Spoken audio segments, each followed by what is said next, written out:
अब चलते हैं क्वेश्चन नंबर 8 की तरफ, जिसमें हम लोग एक्सप्लेन करेंगे कि जो एक्स रेज हैं वो क्यों इलेक्ट्रॉन्स को एमिट कर लेती हैं मेटल सरफेस से और कैसे वो इजीली डायफ्रैक्ट हो जाती हैं। X rays region lies between ultraviolet and gamma ray regions. Students, हमारे पास कुछ रीजन्स डिफाइन किए जाते हैं जहां पर हम लोग इन रेज को, इन लाइट की वेवलेंथ्स को डिफाइन करते हैं और उनसे हमें पता चलता है कि कौन सी लाइट हमारे लिए विजिबल है, कौन सी लाइट हमारे लिए नॉन विजिबल है और कौन सी लाइट जो है हमारे पास स्टूडेंट्स वो खतरनाक रीजन यानी कि अल्ट्रावायलेट या दूसरे रीजन्स में पाई जाती है।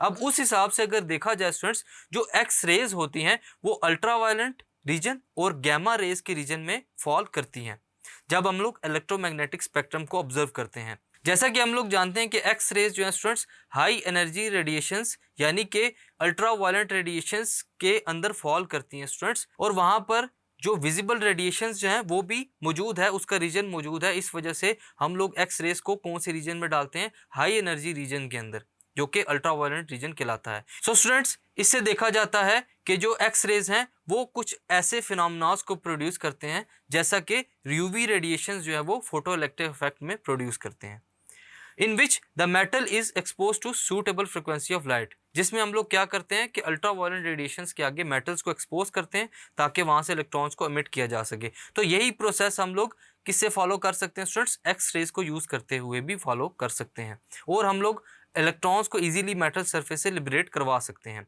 अब वहां पर हमारे पास जो एनर्जी रिक्वायर्ड होती है वो कितनी होती है, HF is equal to 5 plus kinetic energy maximum. अब वेवलेंथ की बात करें तो वेवलेंथ ऑफ एक्स रेज कितनी होती है students, approximately equal to 10⁻⁻10 metre, is of the order of lattice spacing in a crystal. जो क्रिस्टल होता है, अगर हम लोग किसी क्रिस्टल की बात करें उसके अंदर जो लैटिस स्पेसिंग पाई जाती है वो भी इसी ऑर्डर की होती है, 10⁻10 मीटर।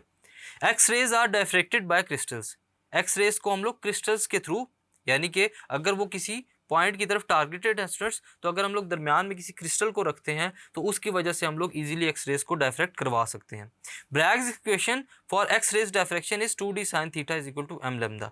ब्रैग्स की एक प्रॉपर इक्वेशन है डायफ्रैक्ट करवाने के लिए, क्या, 2d sin theta is equal to m lambda, where d is interplanar spacing. d हमारे पास वो जो क्रिस्टल पाया जाता है स्टूडेंट्स उसके अंदर इंटरप्लेनर स्पेसिंग जो है वो उसकी वैल्यू देता है, और m हमारे पास क्या है, ऑर्डर ऑफ डायफ्रैक्शन, कि कितने ऑर्डर का जो डायफ्रैक्शन है वो परफॉर्म किया जा सकता है। सो स्टूडेंट्स, इस क्वेश्चन में हम लोगों ने देखा कि एक्स रेज क्यों इलेक्ट्रॉन्स को एमिट कर लेती हैं इजीली मेटल सरफेस से और कैसे वो डायफ्रैक्ट हो सकती हैं। Thank you.